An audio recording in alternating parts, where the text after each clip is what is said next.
ஜெய் ஸ்ரீராம், குருவே சரணம். அன்பு வணக்கம் நண்பர்களே.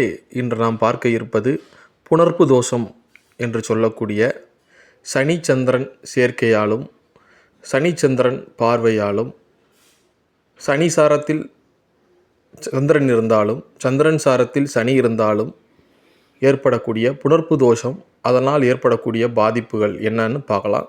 அதில் இருக்கான நிவர்த்தியும் என்னன்னு பார்க்கலாம். நண்பர்களே, இந்த புணர்ப்பு தோஷம் இருப்பவர்களுக்கு உடலில் மன சோர்வு, மன நிம்மதியற்ற நிலை, மனதில் ஒரு நிலையான ஒரு தன்மையை முடிவெடுக்கக்கூடியாத நிலை இதெல்லாம் ஏற்படுத்தி கொடுக்கும்.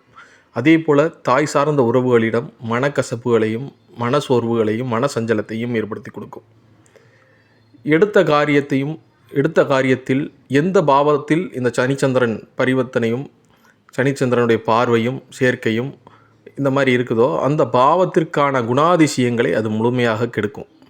அந்த பாவத்திற்கான விஷயங்களை கொடுப்பதில் கொஞ்சம் காலதாமதமான சூழல்களை ஏற்படுத்தும்.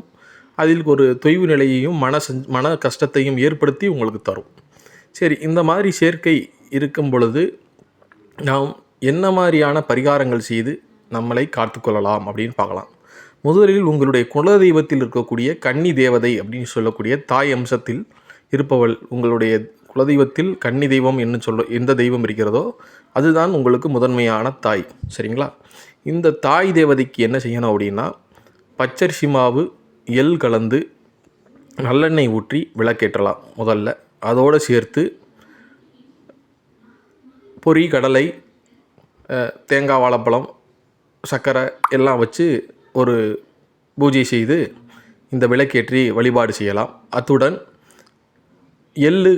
பச்சரிசி எள்ளு கலந்த சீடை, நல்லெண்ணெயில் பொரித்த சீடையை வைத்து வழிபடலாம். முறுக்கு வைத்து வழிபடலாம். இந்த பொருட்களை வைத்து வழிபடும் பட்சத்தில் இது என்றைக்கு பண்ணணும் அப்படின்னா, பௌர்ணமி என்று பண்ண வேண்டும்.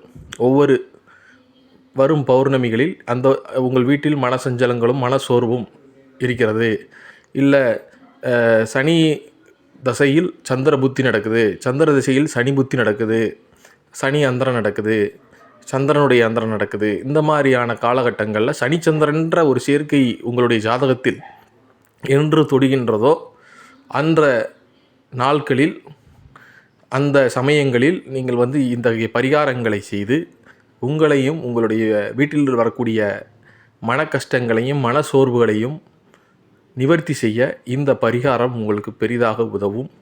நண்பர்களே, இப்பரிகாரத்தை செய்து வாழ்வில் வெற்றியடையுங்கள்.